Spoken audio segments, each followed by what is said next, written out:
हरीश की एक पत्नी थी जो बहुत बोलती थी और वो उसके ज्यादा बोलने से बहुत परेशान था। हरीश को पता चला कि जंगल में एक महात्मा आए हुए हैं। वह अपनी पत्नी को उनके पास लेकर जाता है और कहता है कि मुनिवर, कृपा करके आप इसे समझाइए, ये बहुत बोलती है। मेरे मना करने के बाद भी इसका दिन भर इसका मुंह चलता ही रहता है। मैं इसे कितना समझाता हूँ कि कम बोलाकर चुप रहना सीख, लेकिन नहीं, और हर बार इसकी वजह से लड़-ढाई होती है। महात्मा मुस्कुराए और बोले, मैं तुम्हें इस बात को एक कहानी की मदद से समझाता हूँ। मेरा गुरु का एक शिष्य था जो बहुत बोलता था। वह हर समय इधर उधर की बातें करता था और कभी शांत नहीं रहता था।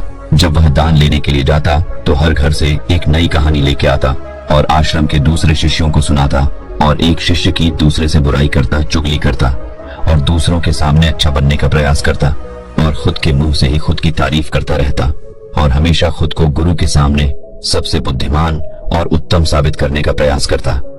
वह खुद को सभी शिष्यों से अलग और श्रेष्ठ मानता था।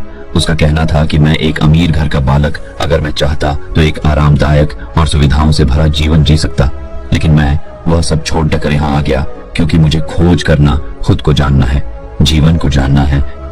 एक दिन गुरु ने आश्रम के सभी शिष्यों को बुलाकर कहा, आप सभी को अगले 1 महीने के लिए कोई न कोई संकल्प लेना होगा। इससे आपकी संकल्प शक्ति मजबूत होगी और आप में आत्मशक्ति का संचार होगा। आप सभी अपने सामर्थ्य के अनुसार कोई भी संकल्प ले सकते हैं, और यदि 1 महीने से पूर्व आप में से जिसका भी संकल्प टूट जाएगा तो वह अपनी पुरानी दिनचर्या में वापस आ सकता है। सभी शिष्यों ने अपनी शक्ति के अनुसार संकल्प लिए और गुरु को अपने अपने संकल्प के बारे में बताकर वहां से चले गए। लेकिन वह शिष्य जो खुद को सबसे अलग दिखाना चाहता था, वह सीधे गुरु की कुटिया में पहुंच गया और बोला, मैं कोई छोटा मोटा संकल्प नहीं लेना चाहता, बल्कि खुद की ही जैसे एक और महान संकल्प लेना चाहता हूँ। कृपया आप ही बताएं मुझे क्या संकल्प लेना चाहिए। उसकी यह बात सुनकर गुरु मुस्कुराए बोले, क्या तुम मेरे द्वारा दिए गए संकल्प को पूरा कर पाओगे? क्या तुम्हारे लिए उसे पूरा करना संभव होगा? शायद नहीं, वह तुम्हारे लिए संभव नहीं, तुम उसे पूरा नहीं कर पाओगे, इसीलिए तुम खुद ही कोई संकल्प ढूंढो। शिष्य ने कहा, नहीं गुरुदेव, आप जो भी संकल्प मुझे देंगे मैं जरूर उसे पूरा करूं। गुरु ने कहा, ठीक है, तो तुम अगले 1 महीने तक चुप रहो, मुंह से एक शब्द भी नहीं निकालोगे, यही है तुम्हारा संकल्प। शिष्य ने कहा, गुरुदेव, यह भी कोई संकल्प है? ये तो बहुत ही आसान है, आप कोई संकल्प दीजिए जो मेरी योग्यता के बराबर हो। गुरु ने कहा, पहले तो तुम इस संकल्प को तो पूरा करके दिखाओ। शिष्य ने गुरु की बात मान ली और वह उसी समय चुप हो गया और पलटकर कुटिया से बाहर चला गया। उसे चुप रहना बहुत आसान लग रहा था। उसने एक दिन तो जैसे तैसे चुप रहकर काट लिया, लेकिन दूसरे दिन से उसके मन में ना बोलने का बोझ बढ़ने लगा, और तीसरे दिन उसे भारीपन महसूस होने लगा, और चौथे दिन उसके अंदर एक अजीब सी बेचैनी होने लगी, क्योंकि आसपास आश्रम के सभी शिष्य एक दूसरे से बातें कर रहे थे। वह भी अपना पक्ष उनके सामने रखना चाहता था, उनकी बोलती बंद कर देना चाहता था, लेकिन उसका संकल्प उसके आ रहा था, इसीलिए वह पूरे दिन सिर्फ और आंखें बनाता। इसी तरीके से कुछ दिन और बीते और वह शिष्य बीमार पड़ गया। उसका सिर फटा जा रहा, उसका खाने पीने तक का मन नहीं था, वह सिर्फ बोलना चाहता था। वह गुरु के पास गया और उनके सामने बैठकर लिखकर उन्हें बताया, गुरुदेव, मैं बोलना चाहता हूँ, बिना बोले मुझे सांस नहीं आ रही है, मेरा दम घुटता जा रहा है, मैं अंदर ही अंदर पागल हुआ जा रहा हूँ, मैं क्या करूँ, संकल्प तो न दूं क्या? ये पढ़कर गुरु मुस्कुराए और बोले, मैं संकल्प आने के लिए नहीं होते, लेकिन जो अपने संकल्प को पूरा कर लेता है वह अपनी आंतरिक शक्ति को बढ़ाता है, और जो अपनी आंतरिक शक्ति को बढ़ा लेता है वो समाज और जागृति की राह पर आगे बढ़ जाता है। संकल्प का लेना भी तुम्हारे हाथ में था और इसे तोड़ना भी तुम्हारे हाथ में है। तुम्हारे बहुत से भाई अपने संकल्प को तोड़कर अपनी पुरानी दिनचर्या पर वापस आ चुके हैं। अगर तुमसे नहीं हो पा रहा तो तुम भी संकल्प तोड़कर अपनी पुरानी दिनचर्या पर वापस जा सकते हो। लेकिन याद रहे, अगर आज तुम इस छोटे से संकल्प को नहीं संभाल पा रहे तो तुम अपनी बाकी की पूरी जिंदगी को कैसे संभाल सकोगे? बाकी फैसला पूरी तरह से तुम्हारे हाथों में है। गुरु की यह बात उस शिष्य के दिल में चोट कर गए। वो बिना कुछ बोले वहां से वापस चला गया और खुद को अपनी कुटिया में बंद कर वह केवल अपने जरूरी कामों के लिए ही कुटिया से बाहर निकलता, बाकी सारे समय कुटिया के अंदर ही बैठा रहा।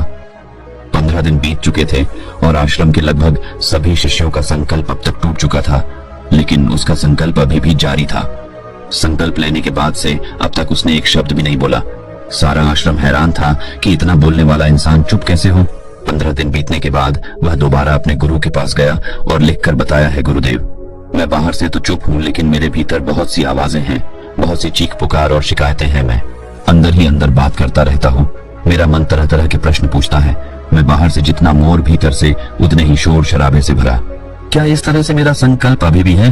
गुरु ने कहा, हाँ, तुम्हारा संकल्प अभी भी जारी है, लेकिन जब तक लोगों की ये आवाजें तुम्हारे कानों में अपनी रही, तुम्हारा मन बोलता रहेगा, क्योंकि इसे तो आदत है। तुम भले ही बाहर से चुप रहो, लेकिन तुम अंदर ही अंदर बोलते रहोगे। तुम्हें इन बातों से, इन आवाजों से दूर जाना चाहिए। शिष्य गुरु को प्रणाम कर वहां से चला जाता है और सुबह होते ही अपनी कुटिया छोड़ जंगल की तरफ चला जाता है। कई दिन बीत जाते, संकल्प का समय भी पूरा हो जाता है, लेकिन शिष्य लौटकर नहीं आया। आश्रम में सभी को डर था कि कहीं जंगली जानवर ने उसे खाना लिया हो। इस बीच उसे ढूंढने की बहुत कोशिश की गई, लेकिन वह कहीं नहीं मिला। गुरु भाइयों ने मान लिया था कि जंगली जानवरों ने उसे अपना शिकार बना लिया है, लेकिन गुरु को ऐसा नहीं लगता। एक दिन आश्रम का एक अन्य शिष्य गुरु के पास आया और बोला, गुरुदेव, हमारे उस अधिक बोलने वाले भाई के साथ क्या हुआ होगा? क्या जानवर ने उसे मार दिया होगा? गुरु ने कहा, हो सकता है कि जानवरों ने उसे अपना शिकार बना लिया हो, लेकिन उसके न लौटने की एक दूसरी वजह भी हो सकती है। शायद उसे वह मिल गया है जिसके लिए वह गया था। फिर शिष्य ने पूछा, गुरुदेव, क्या ज्यादा बोलना इतना हानिकारक होता है? गुरु ने कहा, इंसान के जीवन के बहुत सारे दुखों में से एक दुख यह भी है कि वह कभी चुप नहीं रह सकता। हमेशा कुछ ना कुछ बोलता ही रहता है। सिर्फ हमारे बोलने के कारण हमारे आधे से ज्यादा दुख पैदा होते हैं।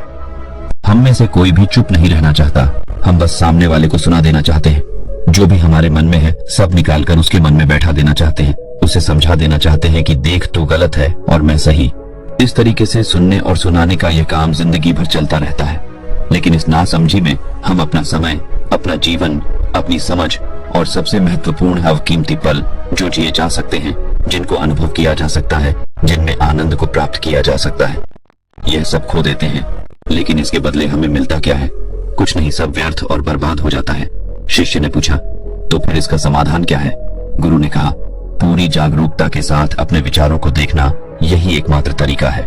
सारी मानसिक समस्याओं का वर्तमान में रहकर चिंतन करना, पूरी जागरूकता के साथ अपना काम करना जिंदगी में चमत्कारिक बदलाव ला देता है। उसके बाद वह शिष्य गुरु से अपने प्रश्नों का उत्तर पाकर उनको प्रणाम करके वहां से चला गया। उस शिष्य को आश्रम छोड़ कर गए 3 महीने का समय बीत चुका था, लेकिन उसकी कोई खबर नहीं। अब तक तो सभी गुरु भाइयों ने भी उसके वापस लौटने की उम्मीद छोड़ी, लेकिन एक दिन वह आश्रम लौट आता है। लेकिन अब वह नहीं था जो यहाँ से गया था, वह कुछ और ही बनकर वापस आया था। उसके अंदर एक गजब का बदलाव महसूस किया जा सकता था। उसके चेहरे पर एक गजब का ठहराव और आंखों में बनी शांति थी। आश्रम में आते ही सभी गुरु भाइयों ने उसे चारों तरफ से घेर लिया और बातें करने लग गए। वह भी अपने गुरु भाइयों से बातें करने लगा। उससे बात करने वाले सभी ने यह अनुभव किया कि अब वह पहले जैसा उतावला और बातूनी नहीं रह गया था। उसके मुंह से एक एक शब्द बहुत ही सुलझे हुए और मधुरता के साथ निकल रहे थे। थोड़ी देर तक गुरु भाइयों से बात करने के बाद वह सीधा गुरु की तरफ चला गया। उसने गुरु के चरण छुए और कहा, गुरुदेव, क्या मैं अब भी मौन हूँ? क्या अब भी मेरा संकल्प जारी है? गुरु ने कुछ देर तक शिष्य की आंखों में बड़े ध्यान से देखा और कहा, हाँ, तुम अब भी मौन हो। तुम्हारे मुंह से एक भी शब्द निकल नहीं रहा और तुम्हारा संकल्प अभी भी जारी है। शिष्य ने कहा, गुरुदेव, जब मैं आश्रम से गया तो मैं मुंह से तो चुप था, लेकिन मेरे अंदर बहुत सी आवाजें थी। मन में बहुत से प्रश्न थे और वह बंद नहीं हो रहे थे, तो मैं जंगल में चला गया इस उम्मीद से कि वहां मुझे शांति मिलेगी और मेरे मन की बकबक कम हो जाएगी। लेकिन मैं जितना एकांत में जाता गया, मेरे अंदर की आवाज उतनी ही तेज होती गई। मेरे भीतर की पुरानी से पुरानी आवाज मुझे सुनाई देने लगी। तब जाकर मैंने महसूस किया कि मैं कितना गलत कर रहा था। जब मैं अपने परिवार वालों, दोस्तों को और गुरु भाइयों को बुरा भला कहता था, तो उस समय मुझे लगता था कि मैं सही कह रहा हूँ। जब मैं गुरु भाइयों की एक दूसरे से चुगली करता था और उनका मजाक बनाता, तब भी मुझे यही लगता था कि मैं उनसे बेहतर हूँ और मैं सही कर रहा हूँ। लेकिन उस दिन मैंने पहली बार महसूस किया कि मैं कितना गलत बोलता था। काफी दिनों तक ये आवाजें, ये शिकायतें मेरे अंदर चलती रही, लेकिन धीरे धीरे करके एक दिन ये सारी आवाजें मेरे अंदर से समाप्त हो गई। अब मैं भीतर से भी मौन हो गया। उस घने जंगल में बाहर से कोई बोलने वाला था नहीं और भीतर कोई आवाज बची ही नहीं थी, और मैं उस दिन पहली बार मौन का सही अर्थ समझा। मेरे चारों तरफ बहुत शांति थी। हालांकि अभी भी कुछ आवाजें आ रही थी जो पहले भी आती थी, लेकिन मैं उन्हें सुन नहीं पाता था। पर अब वह सभी आवाजें मुझे स्पष्ट रूप से सुनाई दे रही थी। हवा के चलने की आवाज, चिड़ियों के चहकने की आवाज और पानी के बहने की आवाज। ये सभी आवाजें मैंने पहली बार पूरे होश पूर्वक सुनी। अपने चारों तरफ इतनी शांति मैंने पहले कभी महसूस नहीं की थी। तो इस शांति को भंग करने के लिए मैंने पहली बार अपने मुंह से कोई शब्द निकाला। मैं चिल्लाया, हे ईश्वर, ये कैसी शांति है? सभी कुछ इतना शांत क्यों है? ऐसा क्या हो गया? लेकिन मेरे चिल्लाने के बाद भी शांति भंग नहीं हुई। सब कुछ पहले जितना ही शांत था, बाहर भी और भीतर भी। हे गुरुदेव, मैंने अपने गुरु भाइयों से बात की, मैंने आपसे बात की, मैं बोल रहा हूँ, मैं चल रहा हूँ, मैं सब कुछ देख रहा हूँ, लेकिन मैं अपने भीतर एकदम एकांत में हूँ, मौन में हूँ, भीड़ में होता हूँ, तब भी भीतर से अकेला एकांत में होता हूँ। जब मैं खुद में भी शोर करना चाहता हूँ, तब भी एकांत में ही होता हूँ। अब सब दिखाई पड़ने लगा है, सब सुनाई पड़ने लगा है। गुरु ने कहा, जब तक हम बाहर की तरफ बोलते रहेंगे, भीतर अशांति ही रहेगी, लेकिन जिस दिन हम भीतर की तरफ मुड़ जाएंगे, तब हमारे मुंह से कुछ भी निकलेगा, हम शांत ही रहेंगे। दुनिया में जितनी भी बुराइयां हैं, ज्यादातर हमारे बोलने से ही उत्पन्न होती है, क्योंकि हम चुप रहना नहीं चाहते। हम जितनी जरूरत है उससे कहीं ज्यादा बोलते हैं। हम सामने वाले को सुनना नहीं चाहते, बल्कि उसकी बोलती बंद कर देना चाहते हैं। उसे समझा देना चाहते हैं कि मैं कौन हूं, मैं क्या कर सकता हूं, और यही हमारी जिंदगी का मकसद बनकर रह जाता है। हमारी सारी ऊर्जा व्यर्थ के बोलने में बर्बाद होती रहती है। ऐसे ही समाज में लोगों का जीवन दुखों से भर जाता है, जो हमेशा एक दूसरे को सुनाने में लगे रहते हैं। कभी एक दूसरे को सुनना नहीं चाहते, समझना नहीं चाहते, और चुप रहना तो उन्होंने कभी सीखा ही नहीं, क्योंकि चुप रहना उन्हें छोटा महसूस करवाता है। दुनिया की सभी लड़ाइयों का कारण हमारा बोलना ही है। इसीलिए हमें सिर्फ उतना ही बोलना चाहिए जितना जरूरी हो, क्योंकि व्यर्थ का बोलना ऊर्जा को नष्ट करना है, और यह बोलना ही हमें कभी अपने भीतर की ओर लौटने नहीं देता, क्योंकि यह हमें बाहर की ओर खींच कर रखता है, और बाहर है ही क्या इस संसार के अलावा। लेकिन अगर अपने भीतर के संसार की ओर मोड़ना है, तो इस मुंह को बंद ही रखना चाहिए। इसीलिए जितने भी बुद्ध हुए, आत्मज्ञानी हुए, वह सभी एकांत की ओर भागे, ताकि उन्हें ज्यादा न बोलना पड़े, ज्यादा सुनना न पड़े। वह एकांत में रहे और शांत रहे, इसीलिए आसानी से भीतर की यात्रा कर पाए। लेकिन अगर कोई चाहे तो इस संसार में रहकर भी एकांत में रह सकता है, शांत रह सकता है, लेकिन इसके लिए उन्हें अपनी ऊर्जा बचानी होगी, जिसे वह अब तक अपने व्यर्थ के शब्दों में बर्बाद कर रहे थे। दोस्तों, इस कहानी की सीख यही है कि व्यर्थ का बोलना ऊर्जा को नष्ट करना है। ज्यादा और व्यर्थ बोलना ही हमें अपने भीतर की ओर लौटने नहीं देता, क्योंकि यह हमें बाहर की ओर झुकाए रखता है, और जिन्हें भीतर की यात्रा करनी है, उन्हें अपने मुंह को बंद ही रखना चाहिए। मुझे उम्मीद है कि आपको यह कहानी पसंद आई होगी और काफी कुछ सीखने को मिला होगा। कहानी के बारे में अपने विचार आप हमें नीचे कमेंट बॉक्स में कमेंट करके बता सकते हैं। बाकी अगर ये कहानी आपको अच्छी लगी हो